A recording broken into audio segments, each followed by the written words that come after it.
di rumah, Pak. Oke, baik. Ya, silakan. Siapa duluan?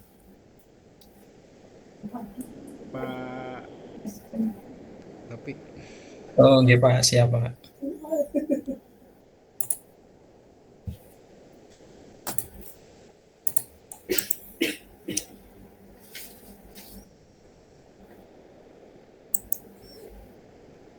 Izin apakah sudah muncul Pak share screen-nya? Sudah. Sudah nggih. Bismillahirrahmanirrahim. Assalamualaikum warahmatullahi wabarakatuh. Waalaikumsalam warahmatullahi wabarakatuh. Izin mempresentasikan tugas mata kuliah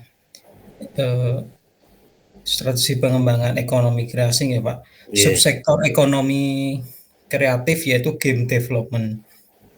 Dalam presentasi kali ini saya mengambil judul Game Lokapala dan Ekonomi Kreatif Digital, Analisis Nilai Budaya, Inovasi dan Prinsip Syariah dalam Industri Game Lokal di Indonesia.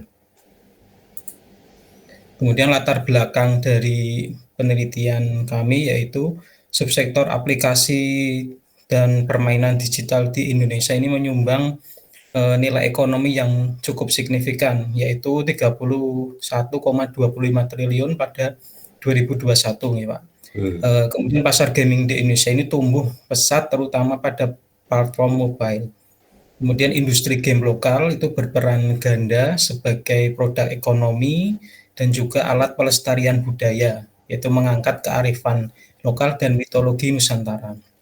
Kemudian game yang kami ambil yaitu game Lokapala, yaitu game MOBA atau Multiplayer Online Battle Arena yang merupakan e-sport pertama yang dikembangkan oleh pengembang Indonesia yaitu Antarupa Studio yang dirilis di 2020. Nah, kehadiran Lokapala ini dalam ekosistem e-sport nasional itu sudah sampai ke Piala Presiden e-sport yang mana membuka peluang ekonomi baru dari sponsorship dan monetisasi komunitas. Nah, game Lokapala ini merupakan game e-sport pertama dari Indonesia, Pak, yang seperti kita ketahui Lokapala ini kayak kalau di sistem permainan MOBA globalnya seperti Mobile Legends atau Free Fire gitu, Pak. Tapi ini yang asli Indonesia, yaitu Lokapala. Kemudian relevansinya yaitu adanya kontribusi ekonomi. Pada subsektor apps dan game ini menyumbang nilai yang signifikan, yang nilai pasar gaming di Indonesia tumbuh pesat di 2023, 2024, yaitu platform mobile itu dominan untuk permainan di platform mobile. Kemudian adanya nilai budaya, yaitu game lokal ini mengangkat mitologi dan ikon Nusantara. Kemudian memperkuat identitas budaya melalui media interaktif. Jadi hero-heronya ini mengangkat dari hero-hero milik Indonesia seperti itu Pak. Kemudian ekosistem e-sport, Lokapala ini masuk arus utama e-sport nasional. Ini juga masuk dalam turnamen-turnamen nasional dan sponsorship nasional. Ini membuka peluang ekonomi baru. Kemudian Lokapala sebagai motor ekonomi kreatif, ini mengintegrasikan budaya Nusantara. Lokapala ini berhasil mengintegrasikan 4 alam pengalaman, yaitu hiburan, edukasi, pelarian, dan estetika dalam konteks budaya Nusantara. Kemudian pencapaian nilai ekonominya mencapai tahap experience transformation, yaitu memperkuat identitas budaya nasional dan menghasilkan nilai ekonomi sosial dan simbolik. Kemudian kita juga tinjau dari kesesuaian prinsip syariah, itu sesuai dengan prinsip maqasid syariah karena menghindari unsur haram, yaitu menunjukkan nilai moral dan berpotensi menjadi model halal digital entertainment. Kemudian rumusan masalah dan tujuan penelitian ini yaitu bagaimana proses pengembangan Lokapala oleh Antarupa Studios, kemudian kontribusinya terhadap sektor game development, kemudian ada integrasi nilai ekonomi dan experience, kemudian peran sertifikasi, kalibrasi, dan kurasi serta terkait prinsip syariahnya.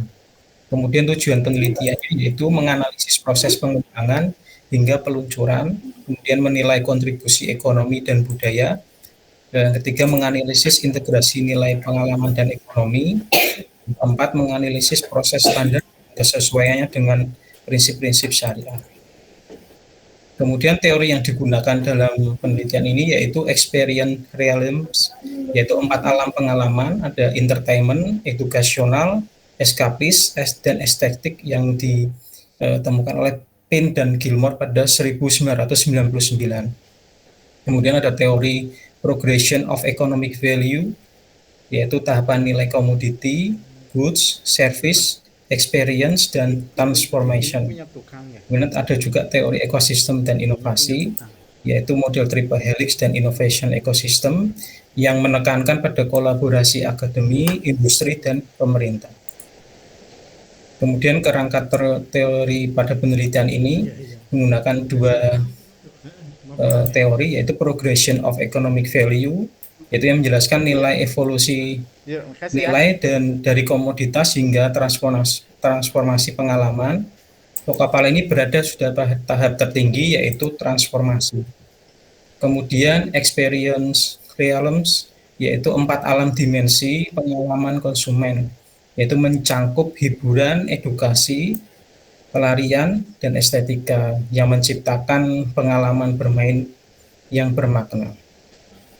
Lokapala ini menciptakan nilai ekonomi baru melalui kreativitas dan pengalaman budaya yang unik.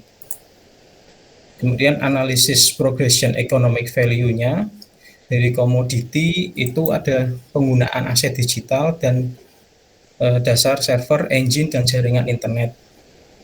Nilai ekonomi yang dihasilkan itu nilai utilitas dasar akses ke game. Kemudian goods atau barangnya itu pengembangan produk game, entitas digital yang bisa diunduh. Kemudian nilai ekonominya nilai produk lokal dan branding. Kemudian ada service atau jasa, yaitu penyediaan layanan online, update dukungan komunitas, dan nilai ekonominya nilai loyalitas pengguna. Kemudian experience, yaitu pengalaman penerapannya, yaitu pada pengalaman bermain berbasis budaya, kompetisi, dan estetika lokal. Nilai ekonomi yang dihasilkan, nilai emosional dan sosial pengguna. Kemudian transformation, yaitu penerapannya mendorong pemain merasa menjadi bagian dari narasi nasional dan identitas budaya Indonesia. Kemudian nilai ekonomi yang dihasilkan yaitu nilai simbolik, nasionalisme, dan pemberdayaan ekonomi kreatif. Kemudian experience realms yang pertama yaitu entertainment, yaitu ada audio visual lokal seperti gamelan, tapi dicampur dengan unsur modern. Kemudian ada motif-motif Nusantara di ikon-ikonnya. Ini membangun kebanggaan nasional dan immersion pemain. Kemudian ada edukasional, yaitu narasi dan karakternya mengenalkan mitologi Nusantara. Seperti hero-hero yang disampaikan di permainan ini tuh seperti Gatot Kaca. Kemudian ada si buta dari Gua Hantu yang mengangkat hero-hero dari Indonesia atau Nusantara sebagai pembelajaran non-formal bagi generasi muda untuk mengenalkan bahwa kita punya hero-hero yang tidak kalah menarik dengan hero-hero yang seperti di Mobile Legends atau miliknya Marvel seperti itu.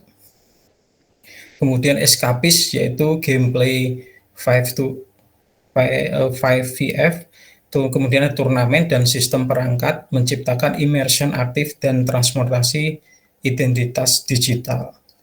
Kemudian ada nilai estetiknya, yaitu desain peta dan motif tradisional itu menawarkan pengalaman yang estetis karena berbeda, karena diangkat dari motif-motif tradisional Nusantara, dan diferensiasinya di pasar global itu kelihatan, oh ini produknya budaya yang diangkat itu budaya Indonesia. Kemudian Lokapala itu sudah mencapai tahap transformasi ekonomi. Kemudian Lokapala itu menunjukkan pergeseran industri game lokal dari sekedar penyedia jasa digital itu menjadi penghasil pengalaman transformatif, yaitu mulai dari komoditas, atau penggunaan aset digital dasar seperti server dan engine, kemudian barangnya yaitu produk game atau identitas digital yang dapat diunduh di Play Store, Android, kemudian jasa yaitu penyediaan layanan online, update dan dukungan komunitas, kemudian pengalaman yang ditawarkan yaitu pengalaman bermain berbasis budaya, kompetisi, dan estetika lokal. Kemudian bertransformasi itu mendorong nasionalisme digital dan identitas budaya Indonesia. Kemudian kalibrasi dan kurasi di dalam game ini untuk menjaga kualitas dan identitas. Kalibrasi atau balancing dalam game Lokapala ini merupakan proses penyesuaian parameter permainan untuk keseimbangan optimal. Lokapala ini menggunakan model kalibrasi partisipatif berbasis komunitas lokal atau co-creation, yaitu meliputi kalibrasi karakter atau hero balance, kemudian ada kalibrasi mekanisme permainan, dan kalibrasi sistem teknis. Kemudian kurasi, yaitu kurasi konten, seleksi dan pengelolaan konten ini agar sesuai dengan nilai artistik, naratif, dan etika. Kurasi ini memastikan karakter dan narasi berbasis mitologi Nusantara akan tetapi tetap relevan dengan penggunaan global. Antara lain meliputi yaitu kurasi naratif seperti ada Suta Soma, Gatot Kaca, kemudian ada kurasi visual seperti desain batik, arsitektur candi, kemudian ada kurasi nilai dan etika yaitu menghindari kekerasan ekstrim. Nah, proses kalibrasi bisa kami sampaikan yaitu melalui analisis deskripsi, implementasi dalam game Lokapala, dan dampak terhadap pengalaman. Kalibrasi karakter hero atau balance hero ini, hero balance itu implementasinya ada patch update berkala, contohnya versi 1, 2, 3, yaitu memperkuat Guntur atau melemahkan Neo. Dampaknya meningkatkan keadilan dalam pertarungan dan strategi tim. Kemudian ada kalibrasi mekanisme permainan atau gameplaynya, itu implementasinya penyesuaian waktu respawn, damage turret, dan kecepatan regenerasi.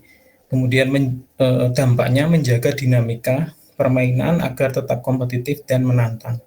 Kemudian ada kalibrasi sistem teknis untuk pengujian stabilitas server, itu penerapannya penyesuaian ping limiter atau auto graphic scaling dan mode hemat baterai. Kemudian dampaknya meningkatkan atau kenyamanan pengguna. Kemudian ada kalibrasi sosial, yaitu penerapannya pengembangan yang membuka forum Lokapala community feedback dan program beta tester. Kemudian dampaknya ini bisa meningkatkan keterlibatan pemain dan kepercayaan terhadap pengembangan Lokapala. Kemudian ada proses kurasi, itu meliputi kurasi naratif. Ini implementasinya, ini cerita-ceritanya diambil dari misalnya dari kitab Sutasoma, Gatot Kaca, atau Nusantara Legend yang lainnya. Dampaknya terhadap nilai gamenya itu menguatkan identitas budaya dan nilai lokal. Kemudian kurasi karakter atau hero desainnya ini, karakter-karakter yang dibawa itu disebutnya kesatria seperti Mandala, Neo, Guntur, dan lain sebagainya itu dikurasi agar memiliki latar belakang mitologis. Kemudian dampaknya terhadap nilai game itu membangun diferensiasi dengan game asing seperti Mobile Legends atau Free Fire dan sejenisnya. Kemudian ada kurasi visual, itu penerapannya ada ornamen-ornamen seperti batik dan arsitektur asli Indonesia seperti candi. Kemudian dampaknya terhadap nilai gamenya itu menumbuhkan kebanggaan dan daya tarik estetikanya. Kemudian ada kurasi musik dan suara, itu penerapannya menggunakan gamelan, kendang, dan suling yang secara di instrumen digital. Dampaknya terhadap nilai gamenya memberikan atmosfer autentik yang modern tapi tidak meninggalkan unsur budaya asli Indonesia. Kemudian ada kurasi nilai dan etika, Itu penerapannya menghindari unsur kekerasan yang ekstrim dan simbol sensitif.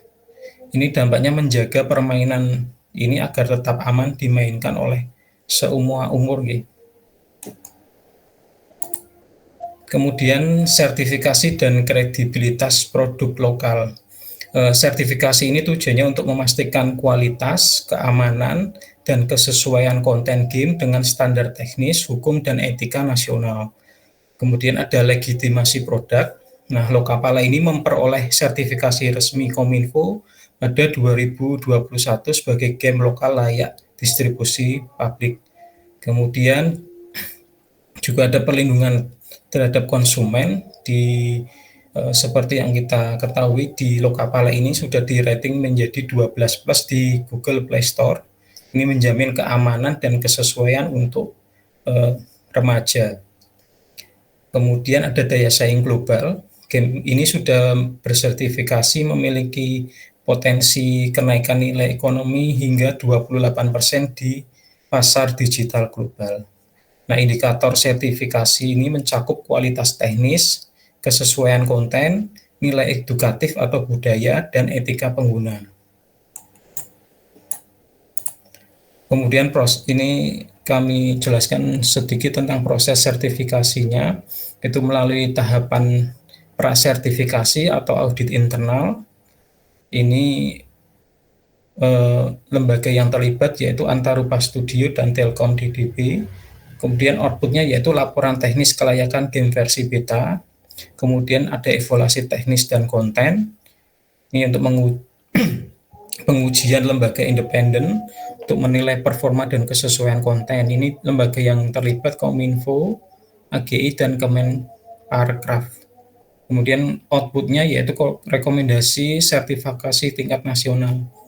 Kemudian penetapan klasifikasi usia atau rating. Ini penilaian kategori untuk umur pengguna berdasarkan pedoman rating nasional. Ini yang lembaga yang melakukannya Kominfo dan panitia SNI Game. Nah, kemudian outputnya itu diperoleh 12+, yaitu untuk game untuk usia remaja. Kemudian ada sertifikasi internasional Google Play Console. Ini memverifikasi teknis dan kepatuhan kebijakan global distribusi digital. Ini lembaga yang terkait yaitu Google Play dan IGDA, itu review board. Kemudian outputnya yaitu certified release, artinya sudah layak dirilis di platform internasional. Kemudian kami juga menganalisanya secara perspektif syariah pada game Lokapala ini. Itu menggunakan teori makosid syariah yang terdiri dari hifdzuddin, hifdzul akal, hifdzun nas, hifdzul mal, dan hifdzun nasl. Perspektif syariahnya dalam game Lokapala ini, dalam makosid syariah, itu secara hifdzuddin atau agama itu menjaga netralitas spiritual dan etika publik. Kemudian hifdzul akalnya itu mengasah strategi, perencanaan, dan pengendalian diri karena menggunakan akal pikiran untuk bagaimana bisa mengatur strategi dalam bertanding di game ini. Kemudian ada hifdzun nas, ini dalam game ini menghindari kekerasan ekstrim dan atau kecanduan yang berlebihan. Kemudian ada hifdzul mal, itu tidak mendorong transaksi yang berlebihan atau perjudian maisir. Kemudian ada hifdzun nasl, itu membentuk karakter positif melalui nilai kepahlawanan dan moral. Kemudian kesimpulan dan rekomendasi strategisnya, untuk pengembangan game ini terus dikembangkan konten berbasis budaya dan moral, kemudian menjalin kolaborasi strategis dengan institusi syariah untuk pasar halal. Kemudian pemerintah ini juga harus mendorong untuk industri game digital game nasional, yaitu menginisiasi standar sertifikasi halal untuk game, karena selama ini untuk sertifikasinya masih secara umum. Kemudian tingkat insentif dan dukungan pembiayaan itu misalnya dari venture capital syariah. Kemudian ekosistem ini perlu penguatan infrastruktur digital dan promosi lintas negara untuk menembus pasar global yang lebih luas. Kemudian dukungan terhadap produk lokal ini adalah untuk mendukung nasionalisme digital. Nah, Lokapala ini berpeluang menjadi pionir dalam industri halal certified game yang mengintegrasikan nilai-nilai Islam, budaya lokal, dan inovasi teknologi. Demikian Pak Dokter dan teman-teman presentasi dari kami.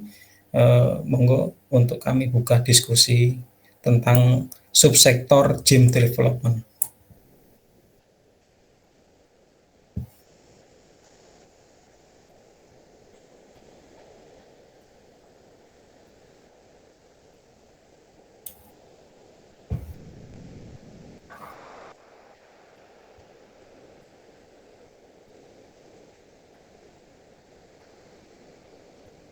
Ya, silakan yang mau tanya.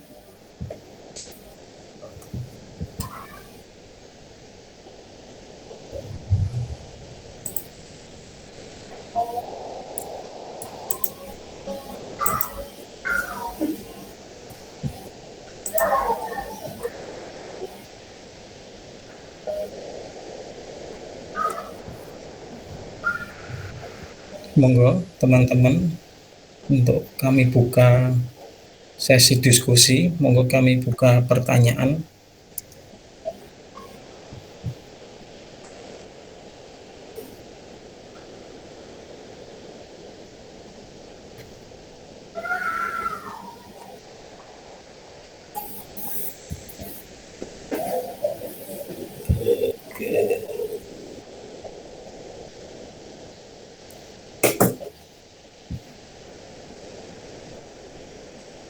Baik. Pak Taufik nanti tinggal nyusun, kalau datanya sudah banyak itu, Nggih, Pak. tinggal nyusun jadi artikel. Nggih. Nah, hasilnya itu caranya itu seperti saya share di grup itu. Nggih, Pak. Siap, Pak. Nanti. Jadi ini Nggih. hasil 1 Nggih. itu menjawab pertanyaan deskriptif. Nggih. Jadi bagaimana game Lokapala itu terwujud. Nggih, Pak. Jelas ya? Nggih, jelas. Terwujud itu maksudnya sejarahnya, terus pendirinya bagaimana itu terbentuk itu. Nggih, Pak. Terus Nanti kami revisi gitu. Hasil yang kedua Nggih. itu menjawab pertanyaan kritis. Nggih. Jadi hal-hal yang menyebabkan apa itu game Lokapala itu terbentuk itu apa, faktor-faktor yang menjadi sebab sehingga game Lokapala itu terbentuk.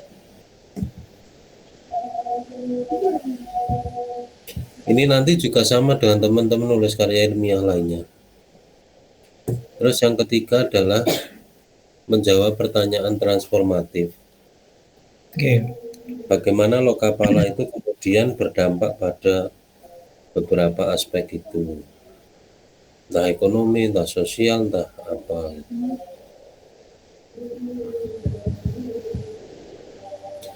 Nah, terus setelah itu kan namanya hasil data. Nggih. Nanti tinggal dianalisis begitu. Kalau yang dipaparkan itu kan terkait dengan banyak hal yang kaitannya dengan Lokapala, itu ya bagus. Tapi nanti kalau sudah diwujudkan dalam artikel, bentuknya begini. Jadi yang 4 pertanyaan itu nanti dirubah menjadi menjawab 3 hal saja. Nggih, Pak. Siap. Terus apalagi teman-teman yang mau tanya? Masuk Rauno.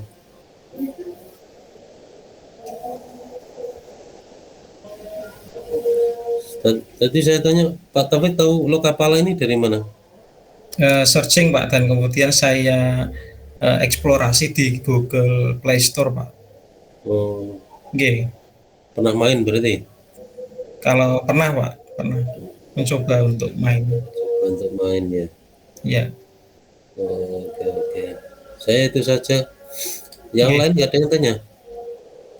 Kalau nggak ada lanjut. nggih, Izin Pak Dokter Oh, mau oke. bertanya. Oke. Ya, nggih, Pak Bu Ani. Taufik, Nggih, sebelumnya mohon maaf, saya malah mungkin saya baru dengar Lokapala ini karena jujur saya belum pernah main gamenya itu, nggak tahu juga. Nah ini mungkin yang mau saya tanyakan terkait tadi dijelaskan proses kurasi dalam game Lokapala. Di situ kan istilah kurasi itu dalam sisi gamenya mengacu pada seleksi ya. Dalam seleksi kemudian penyusunan. Lah yang mau saya tanyakan gini Pak Taufik, kalau proses seleksi itu maksudnya yang seperti apa terkait dengan dari apa ini ekonomi kreatif ini, maksudnya seperti itu. Itu aja Pak Taufik. Makasih. nggih, Bu Ani.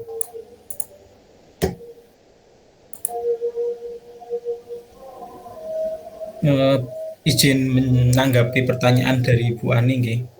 iya. Mengenai proses kurasi.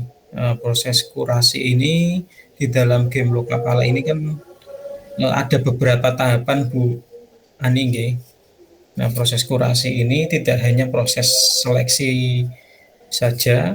Nah, proses kurasi ini ada kurasi naratif atau storyline. Nah, ada proses kurasi karakter atau hero design. Kemudian ada kurasi visual atau art direction, kemudian kurasi musik dan suara atau sound design, kemudian ada kurasi nilai dan etika atau content ethics. Nah, proses kurasi ini sebenarnya digunakan untuk pengembangan dari game itu sendiri, Bu Ani. Nah, kenapa kok dibutuhkan proses kurasi? Yaitu untuk eh, bagaimana game itu bisa berkembang dengan baik. Nah, fokus-fokus kurasi yang dilakukan di game ini itu mengenai pengembangan alur cerita, yaitu untuk mempresentasikan sesuai dengan eh, tema dari game Lokapala ini, yaitu mengangkat mitologi Nusantara. Kemudian ada seleksi, proses seleksi itu nggih Bu Ani nggih, termasuk seleksi dari hero-hero atau karakter yang dibawakan di game ini. Proses seleksi ini tentunya diperlukan karena karakter-karakter yang diangkat dalam game ini itu mengangkat karakter-karakter Nusantara atau yang disebut di game ini yaitu karakter kesatria seperti Mandala, Nio, Guntur, dan yang terbaru itu ada si Buta dari Gua Hantu, Gatot Kaca, dan lain sebagainya. Ini proses-proses seleksi ini dilakukan agar untuk membangun diferensiasi dengan game-game yang lainnya seperti Mobile Legends atau Free Fire dan game MOBA sejenis lainnya Bu Ani. Nah, seleksi ini digunakan untuk eh, menguatkan atau menetapkan identitas dari game tersebut. Seperti itu Bu Ani. Monggo untuk bisa ditanggapi kembali. Cukup, makasih ya Pak Taufik. Oke, Bu Ani. Monggo dari teman-teman yang lainnya mungkin mau menanggapi.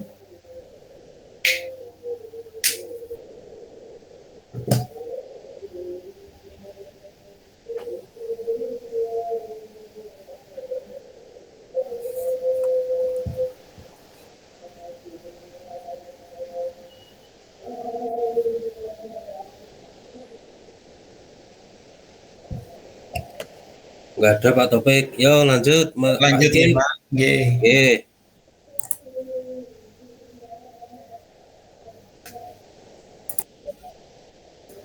Monggo Pak Ikin bisa dilanjutkan.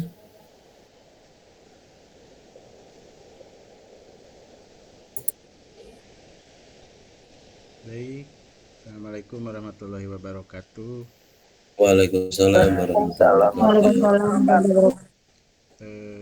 Baik, izinkan saya Pak Dokter mencoba berusaha membuat artikel ini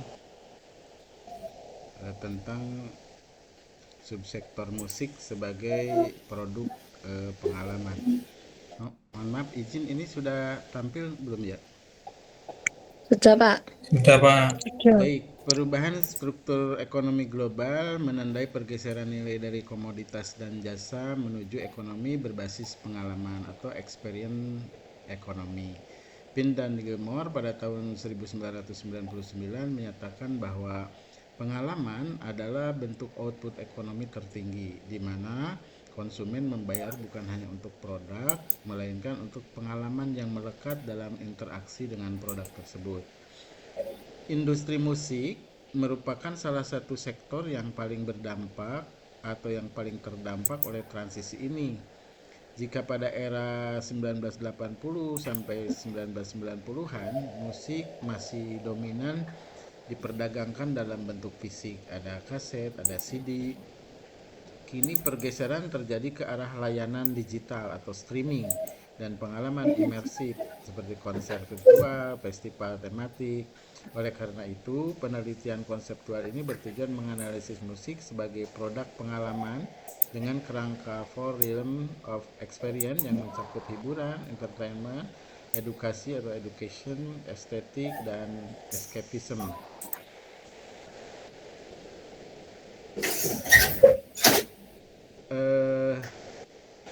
Tinjauan pustaka Economics of Experience, Pin dan Gilmore pada tahun 1999 menegaskan bahwa pengalaman adalah tahap evolusi setelah komoditas, barang, dan jasa. Konsumen ini mencari keterlibatan emosional dan memori mendalam, bukan sekedar fungsi dalam konteks musik. Transformasi ini terlihat dari pergeseran nilai dari konsumsi pasif, mendengarkan rekaman, ke pengalaman aktif seperti konser, interaksi digital, atau immersive performance. Bayangkan secangkir kopi yang sederhana sebagai komoditas. Biji kopi berharga 1 atau 2 sen per cangkir. Dalam penelitian Gilmore ini disebutkan seperti itu. Kemudian digiling, dikemas, dan dijual di supermarket. Kopi sebagai barang bermerek dijual dengan harga 5 sen sehingga harga 25 sen per cangkir. Diseduh dan kini menjadi bagian dari sebuah layanan. Biji kopi yang sama dapat berharga 1 atau 2 dolar di kedai kopi. Kemudian ditambahkan suasana di bar espresso dan harga secangkir kopi yang tidak lagi sederhana itu naik menjadi 5 dolar. Pesanlah kopi di Cafe Florian di Jalan Max Square, Venezia, Italia, dan harga untuk pengalaman tak terlupakan itu mencapai 15 dolar per cangkir dan sepadan dengan setiap sennya. Ini yang disampaikan tim dan Gilmore pada penelitiannya di tahun 1999. Four Realm of Experience, model ini yang disampaikan oleh Pin dan Gilmore menjelaskan 4 tipe utama pengalaman. Yang pertama adalah entertainment. Audien menikmati hiburan secara pasif, misalnya konser atau streaming. Kemudian yang kedua adalah education. Pengalaman belajar musik secara aktif melalui kursus atau aplikasi interaktif. Yang ketiga, secara estetis, pengalaman estetika dari desain, atmosfer, dan keindahan pertunjukan musik. Kemudian yang keempat adalah escapism. Pengalaman eskapis membutuhkan keterlibatan dan partisipasi yang lebih mendalam daripada pengalaman hiburan dan edukasi. Ini menurut Pin dan Gilmore pada tahun 1999. Pelibatan penuh dalam aktivitas musik yang membawa audiens keluar dari rutinitas. Penelitian terdahulu menunjukkan bahwa penerapan model ini dapat meningkatkan customer engagement di industri kreatif, termasuk seni pertunjukan dan pariwisata. Disampaikan oleh Flor dan Jung pada tahun 2007, kemudian penelitian Pin dan Kohn pada tahun 2011. Namun penerapannya secara spesifik pada produk musik masih relatif terbatas. Metode penelitian yang digunakan dalam tulisan ini menggunakan pendekatan konseptual dengan penelaahan teori economic of experience dan mengaplikasikan 4 element of experience ke dalam konteks industri musik. Studi literatur, laporan industri kreatif, serta praktik kontemporer dalam musik, konser virtual, festival tematik, aplikasi pembelajaran musik. Analisis dilakukan secara deskriptif analisis untuk menghubungkan teori dengan fenomena aktual. Hasil dari pembahasan yang pertama adalah hiburan atau entertainment. Di Indonesia, hiburan musik mengalami perkembangan signifikan melalui festival skala besar seperti We The Fest atau WCF dan Java Jazz Festival atau GJF. Kedua festival ini tidak hanya menawarkan hiburan musik, tetapi juga memadukan unsur seni visual, kuliner, dan interaksi komunitas. Penonton tidak lagi sekedar menikmati konser, tetapi merasakan atmosfer hiburan yang komprehensif. Selain itu, konser reuni Dewa 19 dan konser internasional seperti Coldplay Jakarta pada tahun 2023 memperlihatkan bagaimana musik dapat dikelola sebagai pengalaman hiburan massal. Ribuan penonton hadir tidak semata untuk mendengarkan musik, tetapi untuk berbagi memori kolektif, bernyanyi bersama, dan merasakan keterhubungan emosional. Kemudian dari sisi education, dimensi edukasi tampak pada inisiatif komunitas dan aplikasi musik di Indonesia. Misalnya platform Musician Indonesia atau kursus musik berbasis aplikasi lokal yang menggabungkan teknologi digital dengan pembelajaran interaktif. Festival musik seperti Ngayog Jazz di Yogyakarta juga sering mengadakan workshop musik bagi generasi muda, sehingga musik tidak hanya menjadi konsumsi tetapi juga sarana belajar. Kasus lain adalah Erwin Gutawa dan Gita Gutawa yang mengembangkan proyek orkestra edukatif untuk memperkenalkan musik klasik dan orkestra kepada anak-anak sekolah. Hal ini menunjukkan bagaimana musik di Indonesia digunakan untuk membangun dimensi edukasi. Kemudian yang ketiga adalah estetis. Konser musik di Indonesia semakin menekankan estetika. Misalnya konser Coldplay Jakarta menghadirkan tata cahaya interaktif dengan gelang LED yang juga dipraktikkan dalam konser internasional. Sementara itu, musisi lokal seperti Isyana Saraswati dan Kunto Aji memanfaatkan tata panggung artistik dan audiovisual sinematik untuk menciptakan pengalaman estetik yang mendalam. Kemudian yang keempat adalah escapism. Musik Indonesia juga menjadi media pelarian bagi audiens. Festival di ruang terbuka seperti Soundrenaline dan Synchronize Festival menawarkan pengalaman escapism di mana penonton larut dalam suasana bebas, kolektif, dan penuh energi. Selain itu, praktik kurasi playlist di Sporty Indonesia, misalnya santai di pantai, ngopi di senja, atau jalan-jalan Nusantara, menciptakan dimensi eskapisme personal. Musik dikemas sebagai sarana pelarian dari rutinitas sehari-hari sesuai dengan konteks budaya Indonesia. Kemudian implikasi strategis untuk industri musik Indonesia, musisi dapat memperluas monetisasi melalui merchandise eksklusif, akses VIP, dan konten digital berbayar. Festival musik yang memadukan hiburan, edukasi, estetika, dan eskapisme mampu meningkatkan customer engagement sekaligus mendukung pariwisata kreatif Indonesia. Inovasi berbasis teknologi seperti konser virtual atau kolaborasi dengan platform digital memungkinkan musik Indonesia menembus pasar global. Selanjutnya, lembaga sertifikasi, kurasi, kalibrasi, dan kesimpulan. Ada beberapa lembaga sertifikasi produk atau prestasi di bidang musik, baik di Indonesia maupun internasional. Pembedanya dan dalam produk bisa dalam bentuk album fisik, lagu digital atau rekaman, distribusi streaming, atau aspek kompetensi musisi. Beberapa contoh dan catatan serta kekosongan atau gaps yang bisa jadi peluang yang dapat dilakukan sertifikasi. ada Asosiasi Industri Rekaman Indonesia atau ASIRI, ada Lembaga Sertifikasi Profesi Musik Indonesia, LSP Musik Indonesia, Badan Standarisasi Nasional atau BSN, SNI, lembaga sertifikasi internasional dari luar seperti RAE, KMCE, CFC, DIPES, dan lain-lain. Terdapat beberapa hal yang perlu mendapat perhatian tentang kekosongan atau gap ini adalah banyak sertifikasi produk musik fokus pada jumlah penjualan atau streaming atau prestasi komersial, bukan pada aspek kualitas artistik, teknik produksi, pengalaman pengguna, atau aspek pengalaman yang lebih kaya seperti immersive experience, virtual, pengalaman live. Sertifikasi kompetensi manusia, musisi, pencipta lagu, sound engineer lebih sedikit dibanding sertifikasi komersial. Ada LSP musik di Indonesia tapi belum umum di banyak negara. Yang ketiga, sertifikasi produk pengalaman khusus ya seperti konser imersif, pengalaman VR atau IR, kemudian tour imersif, belum banyak dijabarkan standar atau badan sertifikasinya.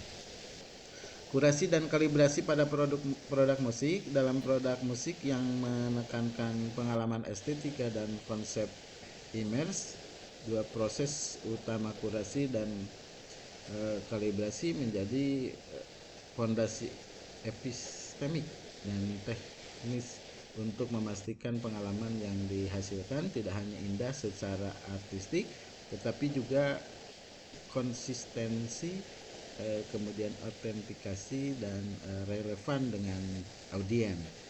Beberapa aspek, contohnya aspek fokus pada kurasi adalah pemilihan dan penyusunan elemen pengalaman, sedangkan fokus pada kalibrasi ada penyesuaian teknis dan emosional. Tujuan kurasi membangun narasi, estetika, dan makna, sedangkan tujuan kalibrasi adalah menjaga konsistensi, harmoni, dan resonansi. Kemudian peran dalam musik, kurasi difokuskan pada desain, kemudian suasana, tema, sedangkan pada kalibrasi menitik beratkan pada penyesuaian suara, tempat, cahaya, interaksi. Kemudian dari sisi dampak, kurasi berdampak pada conference atau kesatuan pengalaman, sedangkan dampak pada kalibrasi adalah balance atau keseimbangan pengalaman. Kesimpulan studi kasus musik Indonesia menunjukkan bahwa penerapan for realm of experience memberikan nilai tambah yang signifikan dalam pengembangan produk musik, dari Wide Festus hingga Dewa 19 Reuni, dari workshop musik edukatif hingga estetika, konser Isana Saraswati, musik Indonesia telah bergerak menuju paradigma experience ekonomi. Demikian barangkali Pak Dokter, mohon arahannya, mohon bimbingannya. Saya kira agak kacau juga artikelnya. Terima kasih, mohon maaf. Assalamualaikum warahmatullahi wabarakatuh. Waalaikumsalam warahmatullahi wabarakatuh. Ada yang tanya, silakan. Izin tanya Pak Ikin. Ya Mbak Ina. Perkenalkan, Mas Ailah bagian dengan NIM 50424014. Izin bertanya ya Pak. Pertanyaannya di genre musik kan sekarang banyak ya Pak. Contohnya ada musik religi, misalnya dari Bahar Zain, Opik, dan Nisa Sabian ataupun yang lainnya. Nah, bagaimana nilai estetika itu bisa diterapkan dan dimaknai dalam musik religi, dan bagaimana sih konsep realms of experience tersebut bisa diterapkan dalam musik-musik syariah atau musik religi di Indonesia? Itu saja Ya, pertanyaannya Mbak Ina. ya, itu saja Pak Ikin. Baik. Ada lagi mau sekalian atau mau dijawab dulu? Baik, ini perspektif saya ya. Nanti minta arahannya Pak Dokter Fuad. Experience pengalaman maksudnya, apa namanya, nilai tambah pengalaman musik berdasarkan experience itu, contoh yang tadi disampaikan Mbak Ina itu sangat kuat, apalagi contoh yang tadi disampaikan dalam musik religi ya, meskipun genrenya bisa berbeda-beda. Contoh dulu kalau sholawat itu di musola itu Sallallahu ala Muhammad, itu nggak pakai iringan tapi hanya nada aja gitu. Nah, kemudian itu membentuk sebuah memori di dalam setiap personal anak-anak muslim. Nah, sekarang ada genre pop umpamanya, atau pop dangdut umpamanya, atau koplo ya, yang agak banyak itu koplo dangdut, genre koplo dangdut umpamanya. Tadi yang berhubungan dengan lagu-lagu religi kan sekarang banyak di cover solawat gitu. Nah, ini bisa sangat mempengaruhi aspek pengalaman dalam dalam setiap individu. Jadi dulu karena umpamanya sering mendengarkan atau melakukan aktivitas berjanji, sholawat, terus sekarang ada musik koplonya. Oh, ternyata ada musik koplonya, itu lebih bisa menarik bagi sebagian orang yang memang memiliki pengalaman sebelumnya tentang lagu-lagu tersebut gitu. Nah, buktinya dari sisi apa namanya, contoh umpamanya di Spotify gitu, itu juga banyak engagement ya dari pemirsanya yang memang menyukai produk-produk yang memang apa namanya, karena berdasarkan pengalaman di masa kecilnya sehingga mereka lebih suka dengan lagu-lagu itu. Saya kira itu ya jawabannya, tapi kalau memang belum puas, monggo Mbak Ina dilanjut pertanyaannya. Cukup Pak Ikin, terima kasih banyak atas jawabannya ya Pak. Baik Mbak Ina, terima kasih. Monggo kalau ada yang lain.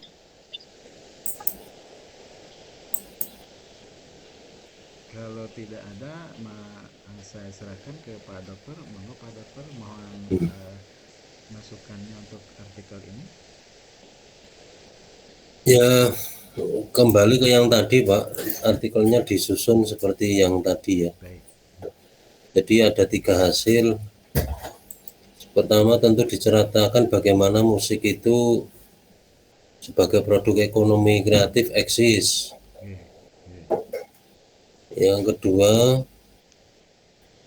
jadi faktor-faktor yang menyebabkan musik itu tetap eksis dalam ekonomi kreatif itu apa?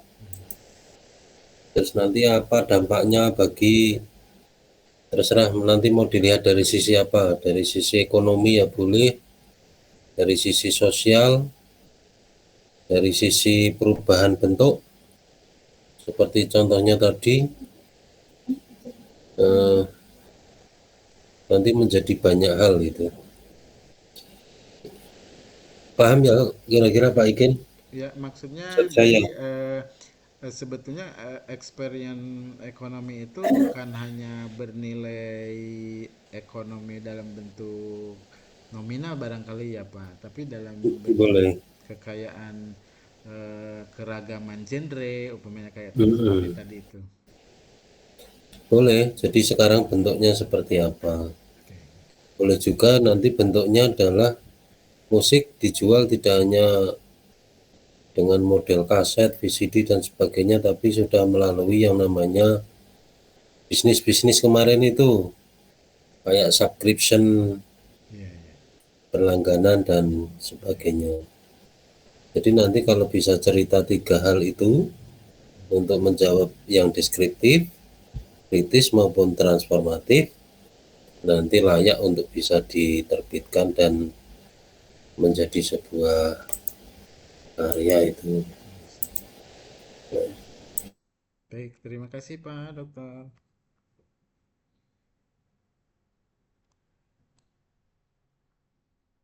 Mm-mm. Ya, yang lain enggak mau tanya?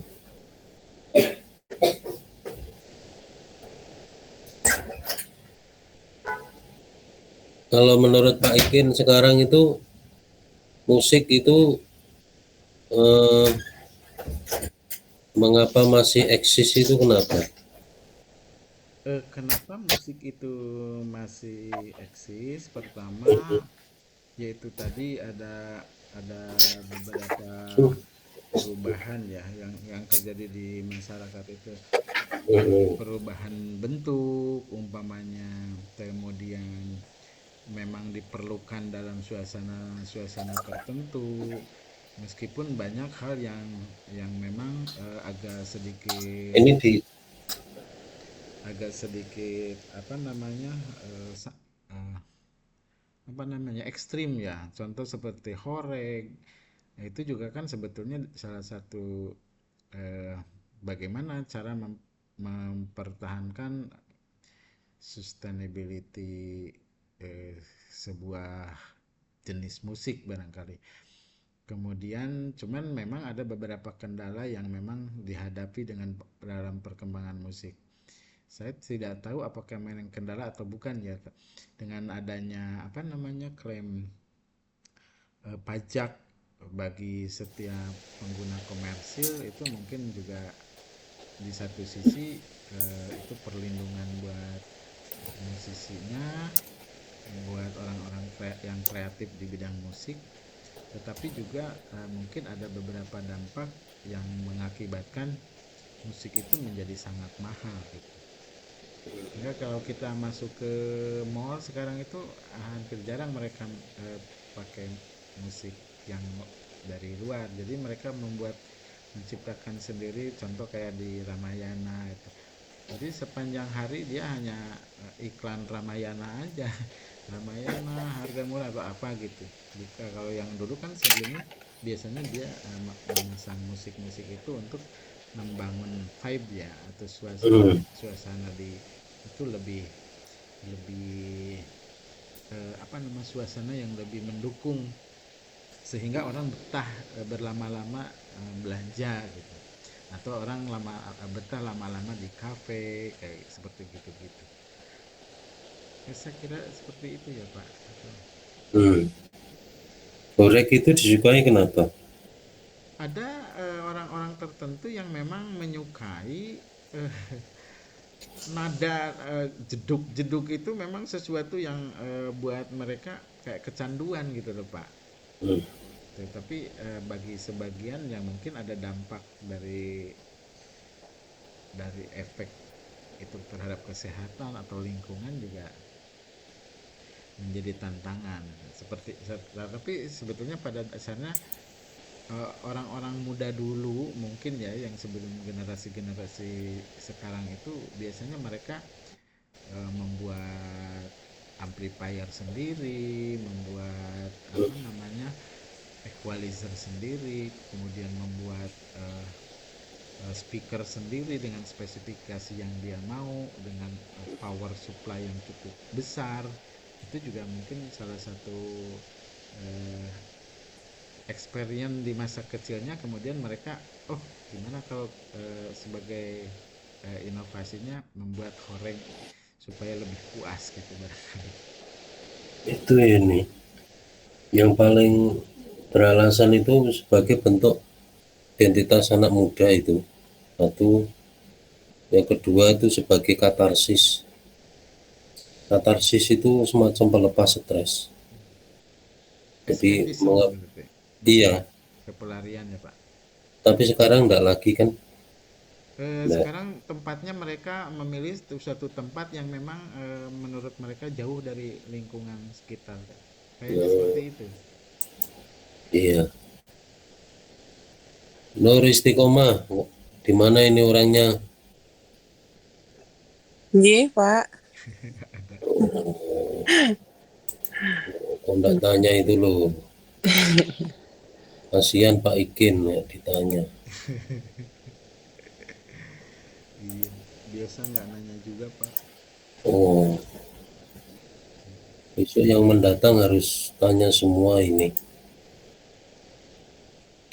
Anu, kasihan sudah dibuatkan anu artikel terbaik, nggak pada nanya. Pak, Assalamualaikum. Izin bertanya boleh nggak Pak? Ya, silakan. Mohon izin bertanya ya Pak Ikin. Eh, Itu tadi kan terkait musik itu kalau kayak langgam Jawa, kelentingan, lagu-lagu yang musik-musik yang dulu itu kan kental seni budaya ya.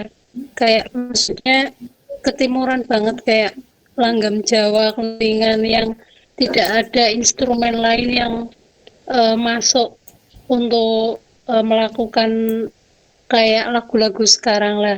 Kalau melihat perkembangan zaman sekarang itu kan, apakah menurut Pak Ikin sendiri hanya mengikuti tren atau mengikuti permintaan pasar ya, sehingga yang lagu yang musik-musik kelentingan yang asli budaya itu akhirnya diaransemen lagi, ditambah lagi menjadi tadi yang seperti Pak Ikin jelaskan kayak dangdut yang aslinya dangdut sekarang ada koplonya atau yang lain-lain. Nah, menurut pendapat Pak Ikin sendiri terkait musik yang klasik ya, instrumen itu ada perubahan itu apakah hanya mengikuti permintaan konsumen saja atau menghilangkan dari seni klasiknya sendiri Pak Ikin? Terima kasih.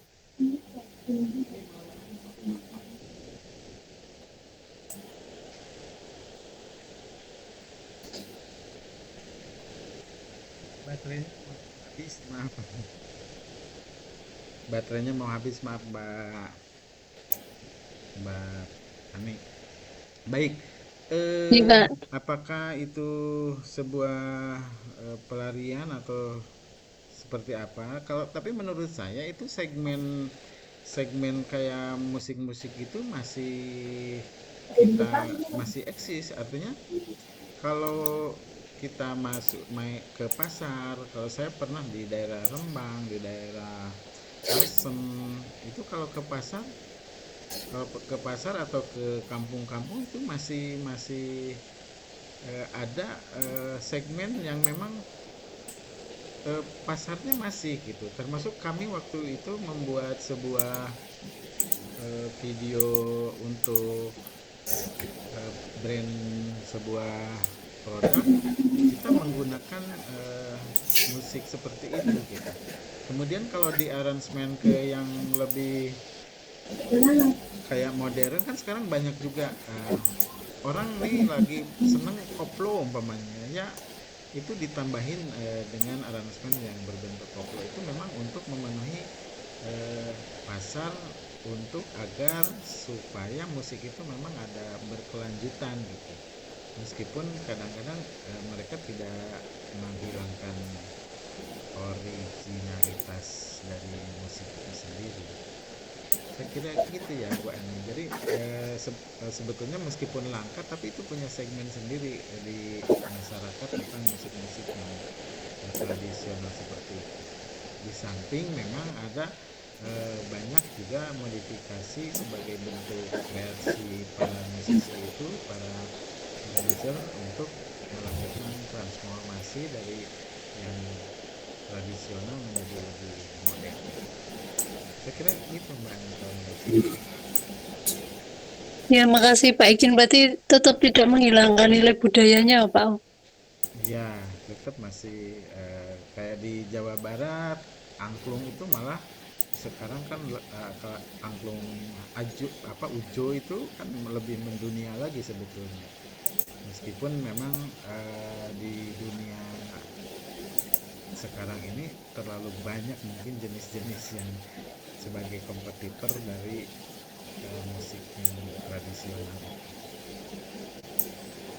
Saya kira begitu ya Mbak. Ya, Nanti terima kasih Pak sama Ikin. Pak Dokter monggo. sami-sami Mbak Ani.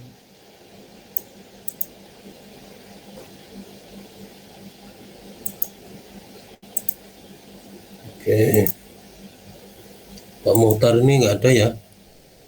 Mana Pak Muhtar ini?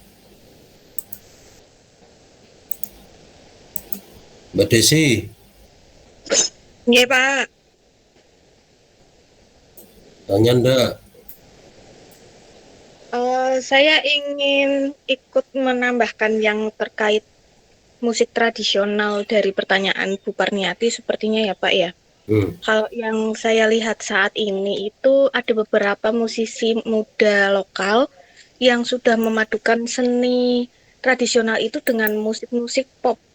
Seperti contohnya YouTuber Alfie Raff itu dia eh, dia itu DJ tapi memasukkan musik-musik gamelan di dalamnya. Jadi yang apa namanya? Jadi musik-musik gamelan itu tetap bisa mendunia kayak gitu. Itu juga viewernya udah banyak. Terus kemarin juga sempat viral teman-teman kita yang di Pemalang itu juga ada komunitasnya itu gamelan juga tapi nyanyinya lagu pop itu sempat viral juga kemarin itu.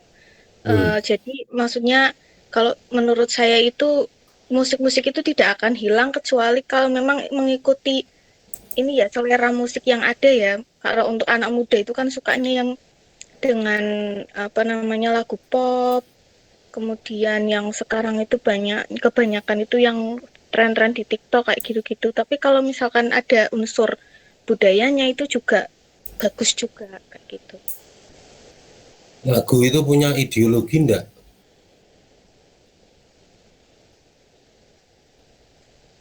Sepertinya memang ada lagu-lagu tertentu yang dimanfaatkan untuk menyampaikan ideologi, Pak. Termasuk Indonesia Raya, mungkin Indonesia Raya itu ku-nya itu ada 17 itu Pak, Indonesia Raya itu. Lah band Sukatani itu tahu? Oh iya, itu termasuk yang Wah, itu bersemangat untuk menghibur polisi gitu ya Pak. menghibur polisi untuk bergerak maksudnya. Iya, untuk memperbaiki diri, untuk memperbaiki diri. Pak Taufik gimana?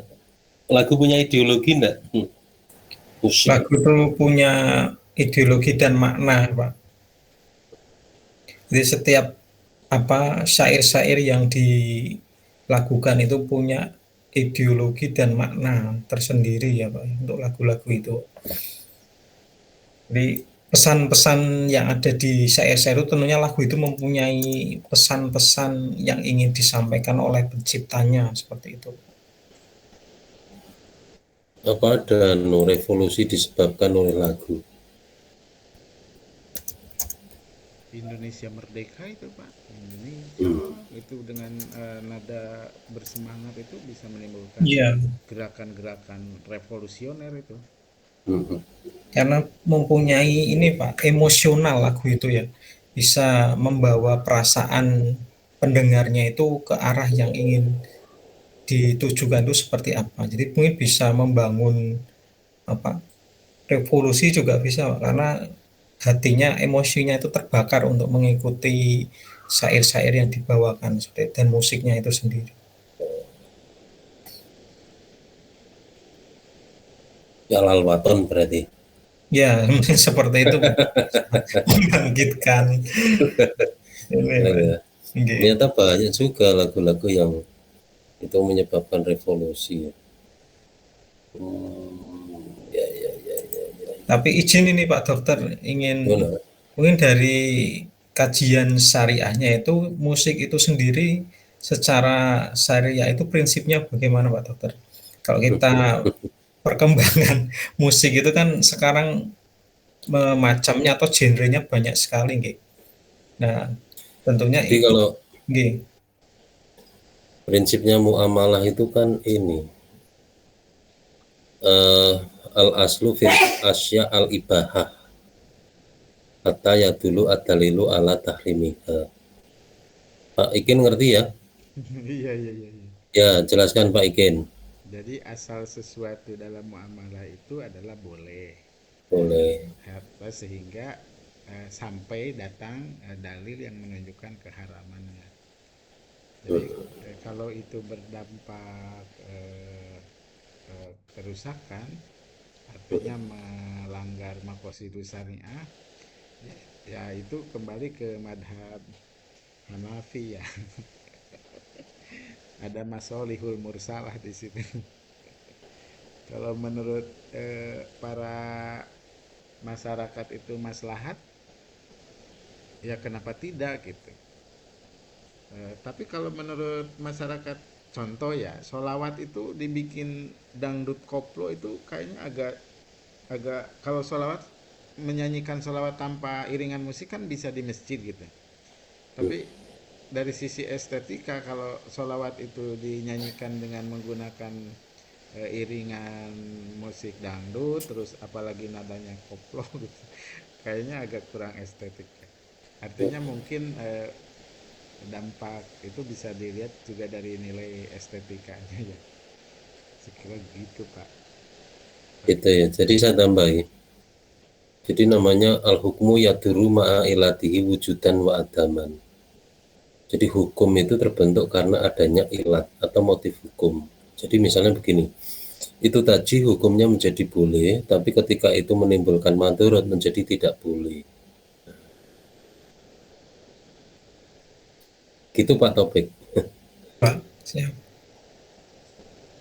Nanti kalau belum paham tanya Pak Iken lagi, dikejar. harus bisa menjelaskan itu. Jadi ilat hukum itu akan menjadi dasar kebolehan atau tidak boleh. Jadi kalau itu menimbulkan kerusakan ya menjadi tidak boleh. Kemarin Pak Iken tanya gimana ya, akhirnya pada satu kesimpulan jika itu menjadikan orang lalai ya menjadi tidak boleh. Karena apapun itu musik ya tetap bisa mewujudkan maqasidus syariah yang bernama melindungi jiwa. Jiwanya supaya apa ya, tidak stres. Kalau hifdzul aqal berarti dia tetap untuk bisa merefresh ini akalnya. Tapi kalau lama-lamaan dengan hore terus rusak ya itu sudah tidak boleh gitu.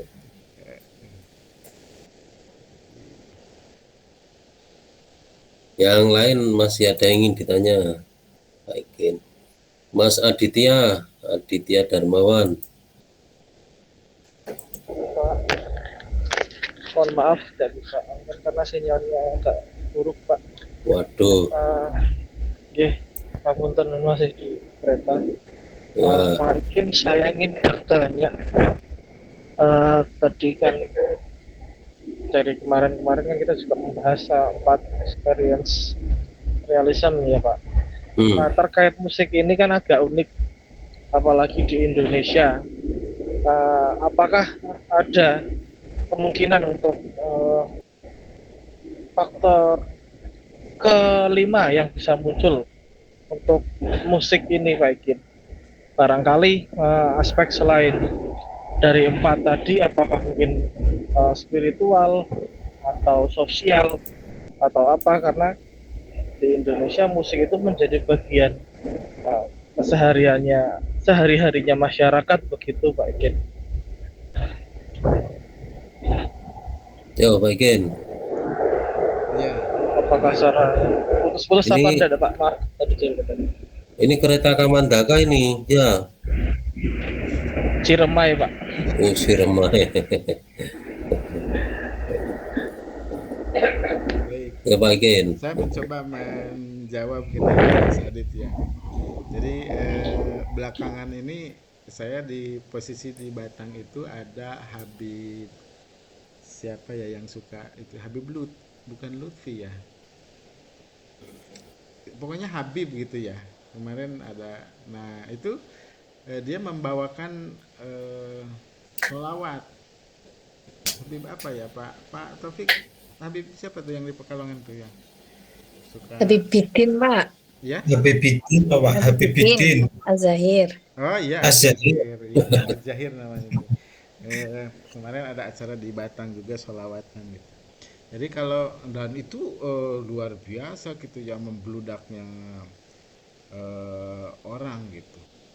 Artinya aspek-aspek yang selain for realism experience itu ya saya kira itu dipengaruhi juga oleh ceramahnya Ustadz Yusuf Mansur ya, bahwa kalau ingin sesuatu itu coba disolawatin aja gitu kan. Itu kayak dulu pernah jadi fenomena gitu, orang kalau lihat mobil bagus disolawatin gitu.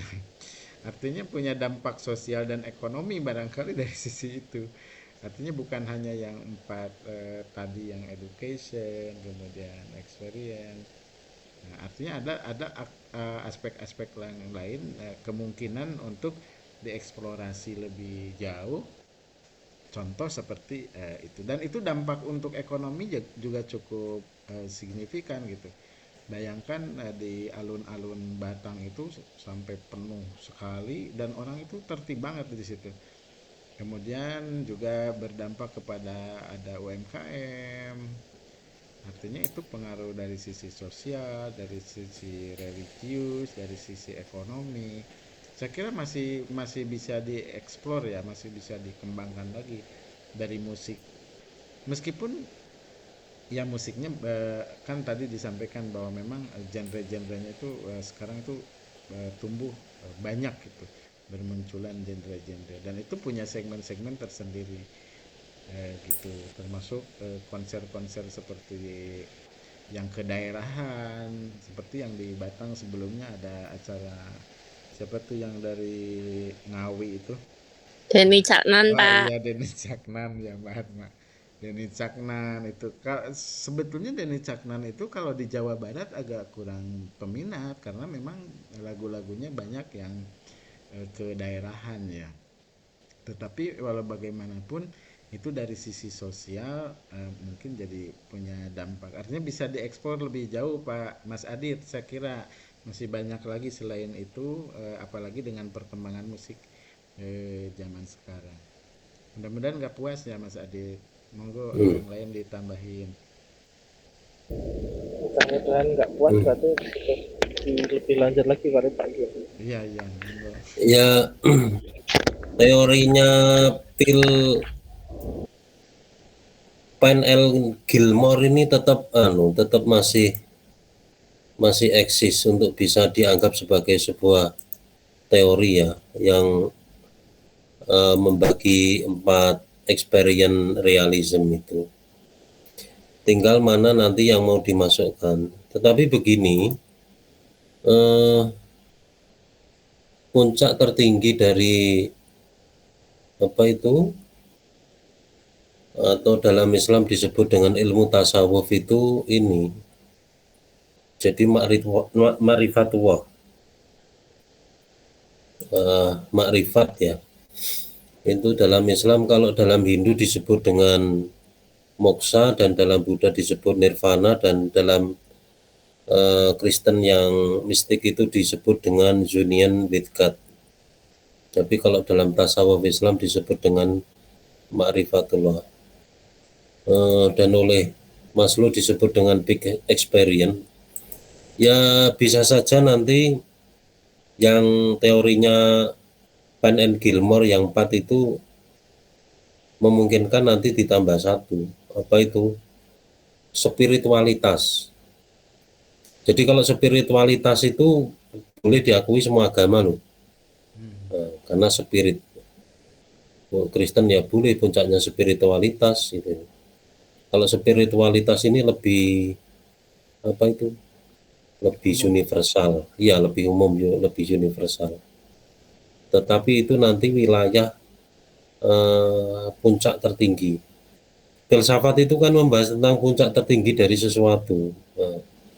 Jadi kalau musik ini membawa spiritualitas yang tingkatnya tinggi, maka dulu-dulu kan pernah ramai agama itu, sepak bola dianggap sebagai agama yang baru karena di situ ada rutinitas, dan di situ ada pemain yang hebat, itu dianggap sebagai seorang nabi gitu. dan di situ ada rasa puncak yang tertinggi. Nah, seperti orang Sako itu kan juga mencari rasa puncak yang tertinggi itu. Tapi jalannya pintas, tidak pakai jalurnya orang sufi, bukan. Spiritualitas yang pakai jalurnya orang sufi itu ya pakai torikoh itu jalannya lama dan dia harus pakai mursyid. Mursyid itu ini orang yang membimbing, karena kalau tidak ada pembimbingnya nanti bisa tersesat bahwa ketemunya bukan Tuhan tapi setan gitu.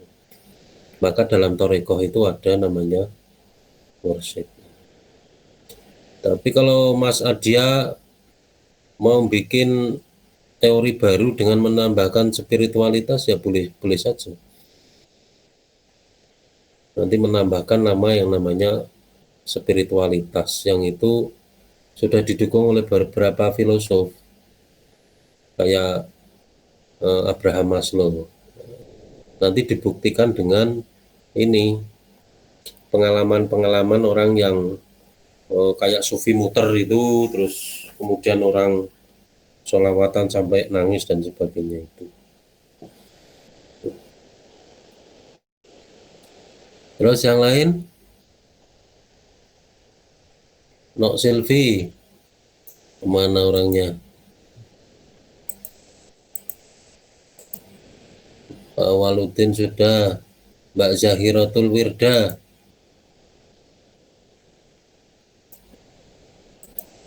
Mas Dio. Hadir, Pak. Mau tanya kah? Penjelasannya cukup jelas sebenarnya, Pak. Apalagi terkait dengan tadi musik, sudah menurut saya penjelasannya sudah sangat runtuh dan detail. Mas Nur Ehwan.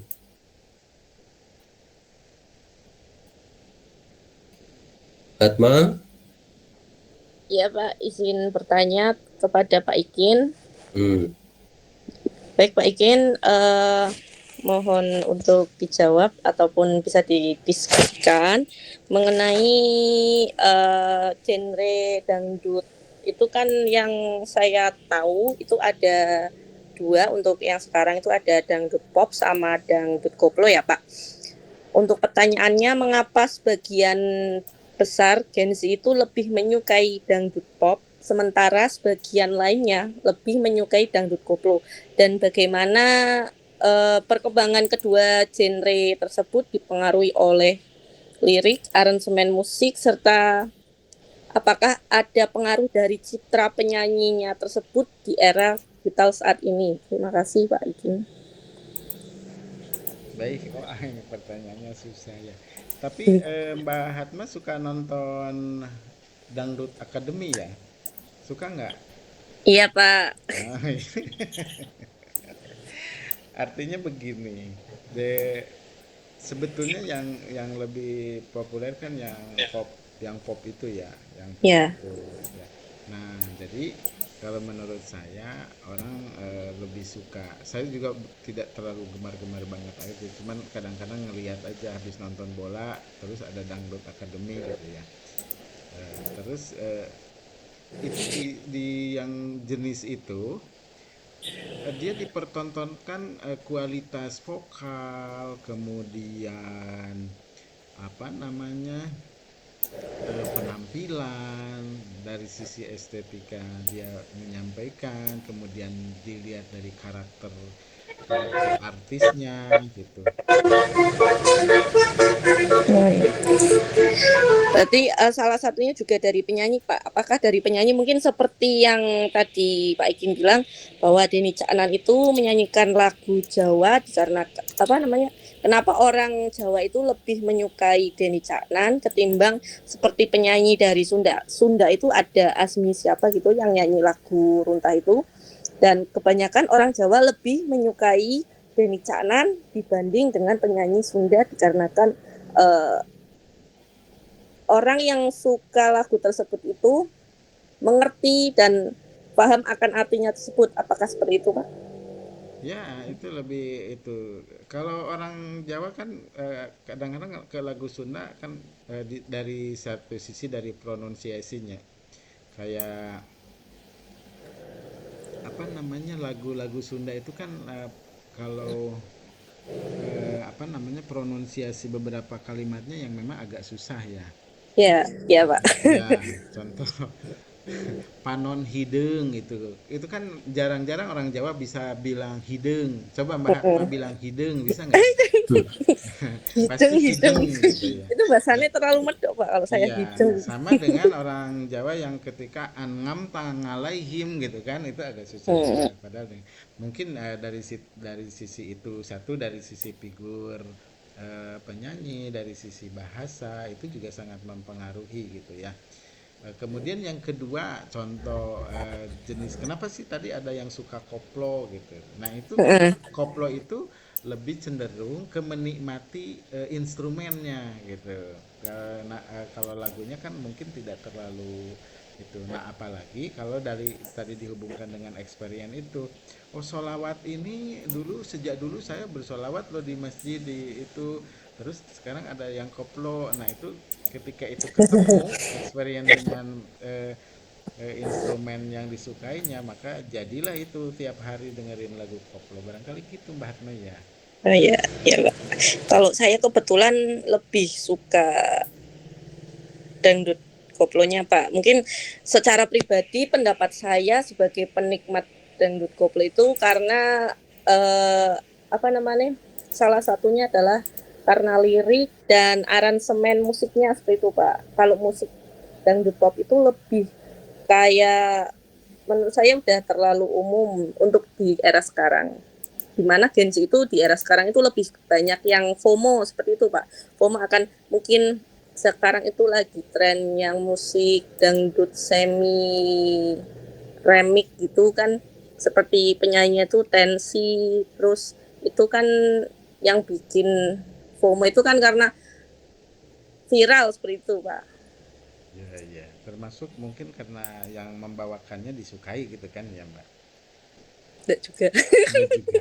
Ya itu tadi pilihannya antara menyukai instrumennya, maksudnya aransemen musiknya, atau dengan karakternya. Karena kadang-kadang yang musik-musik dengan kualitas seperti siapa tuh yang dapat dari Amerika itu, Mbak Nggak tahu. siapa Mbak yang dapat seleksi musik yang di Amerika itu? Siapa? Saya nggak tahu Pak. Saya Nah, nggak itu kan tahu. Saya yang bukan. yang maaf yang difabel itu loh. Nah, itu kan Oh, itu ya kayak nah aku pernah lihat tapi nggak tahu itu siapa. kan mereka menyukainya karena memang kualitas suaranya itu sangat Kualitas. bagus gitu. Jadi ada kualitas suara, kualitas vokal, ada yang menyukai artisnya gitu kan. Sampai ada apa namanya fans ya. Ya. Fan-fannya, fan penyanyi. Ada yang memang menyukai musiknya. Saya kira begitu ya Mbak Hatma. Ya Pak, terima kasih Pak Ikin. Sama-sama Mbak Hatma. Saya kira begitu Pak. Izin Pak Ikin tanya lagi Pak. Barusan menyambung yang ditanyakan Mbak Hatma. Kalau dari sisi ekonomi kreatif, karena musik ini bisa dijual sebagai pengalaman kepada pembelinya ya, menjual pengalaman. Nah sebenarnya saya pengen tanya, yang dijual itu sebenarnya apa Pak? Kalau di musik dari sisi ekonomi kreatif itu yang dijual sebenarnya apanya? Lagunya, konsernya, atau perasaannya yang dirasakan oleh si pendengar.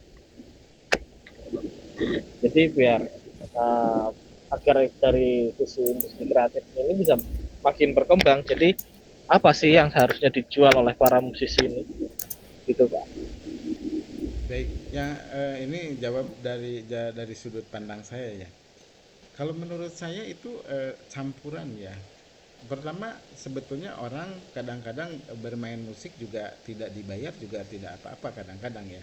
Artinya kepuasan diri sendiri ya.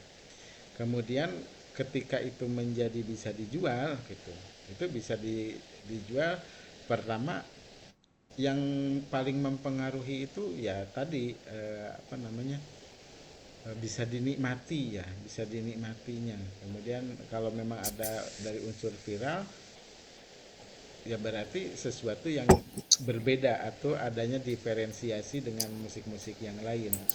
Gini Pak Ikin, Pak Ikin kan orang pengadilan. Harusnya yang bisa dijawab adalah apa objek jual beli musik. Nah, ketemu kalau gitu. Iya, iya, iya. Iya ya. Iya, iya, iya. Apa objek jual beli musik. Masuk nggak? Masuk, masuk. Masuk. Cuman itu susah Pak jawabnya. Oh, bisa. Iya. Satu ya, hak cipta. Iya. Iya. Itu meliputi melodi, lirik, dan arrangement. Nah, ketemu ya? Iya, iya, iya, iya. Dua, partitur atau notasinya. Kan ada notasi itu. Iya. Nah, terus rekaman asli atau master recording. Berarti ada tiga ya. Tiga. Apa tadi? Yang Hak kalau cipta, konser itu berarti yang dijual notasi. Nah, itu namanya hak ekonomi dari musik. Ya. Iya, iya. Yang kedua, hak ekonomi dari musik itu bisa dijual. Apa contohnya? Reproduksi atau menggandakan. Ya. Mendistribusikan berupa penjualan CD, digital dan sebagainya. Terus hak untuk menampilkan secara publik, konser, radio, kafe. Menyewakan atau mengizinkan sinkronisasi. Misalnya musik digunakan untuk soundtrack film. Nah, itu di cover oleh orang lain mungkin. Itu namanya hak ekonomi. Gitu Pak Adit. Susah jawabannya itu tadi, perlu bantuan. Iya Pak. Ya. Itu yang kemarin hangat dibicarakan Ahmad Dhani ya. Iya. Memang ya sisi ekonominya memang ada. Cara menjawabnya harus begitu. Apa objek jual beli dari musik, ya, baru ketemu. Kalau enggak susah itu mikirnya. Betul. Lanjut ya, siapa lagi mau tanya? Ini tadi siapa ya, Mas Hatma? Jaratul Jannah. Nah, orang ini. Eka Lutfiana. Hadirah Pak. Mau tanya enggak? Izin bertanya kepada Pak Ikin. Pak Ikin terus, ya, Pak Taufik orang ditakoni iki. Aduh, mohon maaf Pak Taufik tidak mendengarkan jenengan, saya mendengarkan Pak Ikin dari tadi. Tapi nanti dibaca lagi loh ya artikelnya itu. Iya Pak, jawab. Jadi Pak Ikin mohon maaf, saya izin bertanya tentang musik ya. Terlepas dari genrenya, musik anak-anak atau lagu anak-anak itu sekarang kurang populer. Di sekolah saya itu tiap pagi kami selalu menyetelkan lagu anak-anak. Di setiap hari Jumat juga kita selalu melakukan senam dengan lagu anak-anak. Tetapi anak-anak zaman sekarang itu meskipun dilakukan tiap hari, berulang-ulang, setiap minggu, mereka terkadang belum hafal begitu lagunya. Ini berbicara tentang lagunya ya Pak. Daripada lagu anak-anak tadi, mereka malah mohon maaf lebih hafal lagu Jawa yang sering kita dengar dengan judul Bokong Semo. Mereka cepat sekali hafal dengan itu. Nah, kira-kira kenapa itu bisa terjadi Pak Ikin? Apakah karena estetikanya kurang, hiburannya kurang? Kalau edukasi kan lagu anak-anak memang tujuannya untuk edukasi ya Pak. Lah itu kira-kira aspek apa yang kurang dari lagu anak-anak itu Pak? Karena itu jujur saja di dalam lingkup guru seperti kami itu sangat sulit sekali untuk mengajarkan lagu anak-anak kepada murid-murid kami seperti itu. Kira-kira begitu pertanyaan saya Pak Ikin. Terima kasih. Baik, baik Mbak Zana.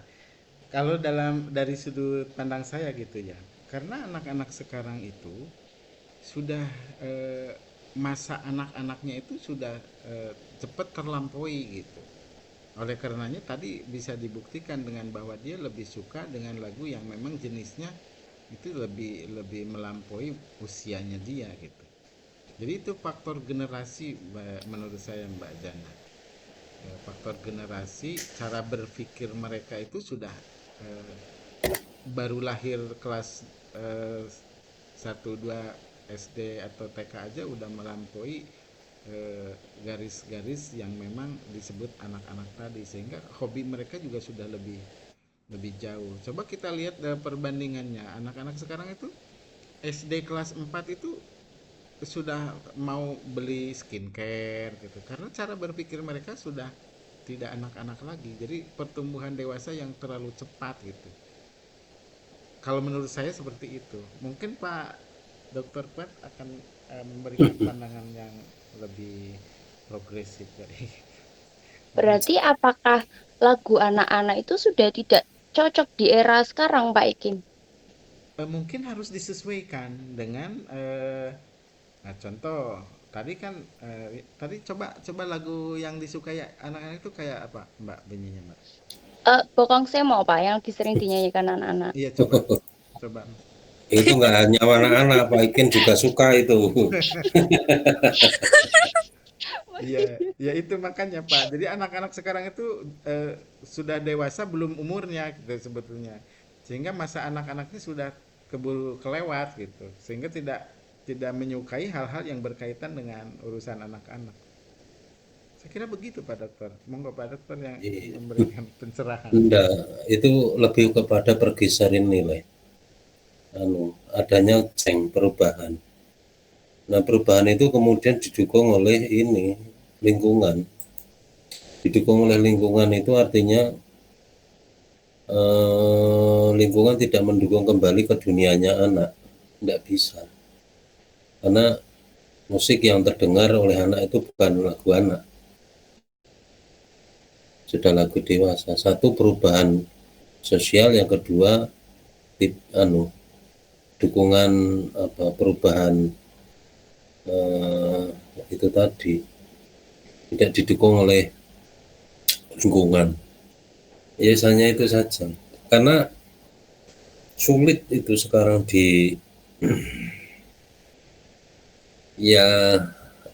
ekspresinya itu beda, the first impressionnya itu sudah beda.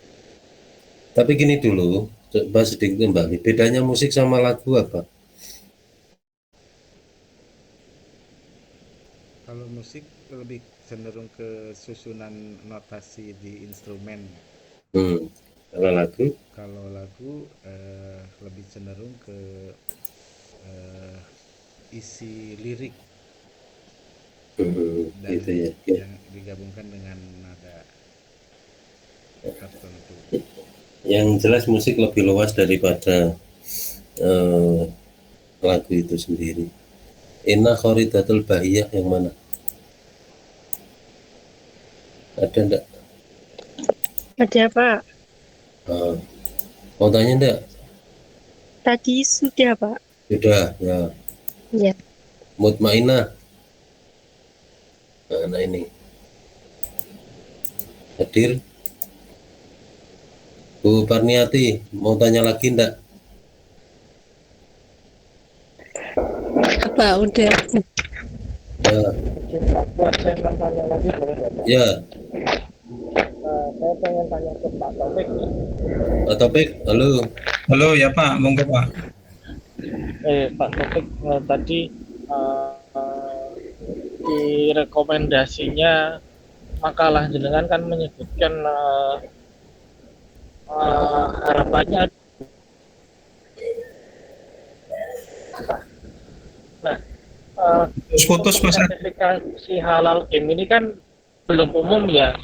Kalau saya awam, saya belum tahu nih kalau game yang halal itu harusnya yang seperti apa. Nah, indikator-indikator yang bisa dimunculkan untuk bisa memperoleh sertifikasi halal game itu menurut jenengan apa saja, Pak Taufik? Ya, terima kasih Pak Adit pertanyaannya. Pertanyaan bagus nggih, terkait dengan sertifikasi game itu unsur halal memang belum ada Pak Adit. Untuk halal itu kan bisa dilihat dari konten-kontennya nggih. Seperti hero-heronya itu dari segi pakaiannya. Kalau kita lihat di Mobile Legends itu kan ada yang menggunakan pakaian-pakaian yang seksi ya untuk hero-hero yang perempuan yang menonjolkan aurat seperti itu. Itu mungkin bisa untuk sertifikasi halalnya menggunakan hero-heronya yang mungkin pakaiannya atau kostumnya itu tertutup seperti itu. Kemudian dari aspek yang lain mungkin menghindari adanya kompetisi atau pertandingan itu yang mengandung judi seperti itu. Atau monetisasinya itu tidak mengandung unsur maisir atau perjudian begitu Pak Adit. Mungkin ada 2 sampel itu Pak Adit yang bisa dijadikan sebagai standar halalnya sebuah game. Terima kasih Pak Taufik. Dan tidak berhadiah itu ya Pak Waludin. Oke, betul Pak, tidak berhadiah atau memperebutkan sesuatu atau ada unsur maisirnya seperti itu Pak. Kan ada itu game-game yang berhadiah apa itu? Oke. Ya, tapi ya minimal menjadi kebaikan lah itu kalau misalnya pakaian tokoh-tokoh hero-nya itu tidak yang nampak dewasa kayak yang lain-lain itu loh. Dan betul, ketika kemenangan juga tidak diberi hadiah yang macam-macam itu untuk anak yang umurnya belum dewasa. Masih ada lagi? Cukup ya? Oke Pak. Oke, sampai ketemu di lain kesempatan. Assalamualaikum warahmatullahi wabarakatuh. Waalaikumsalam warahmatullahi wabarakatuh. Terima kasih Pak. Ya. Terima kasih Pak.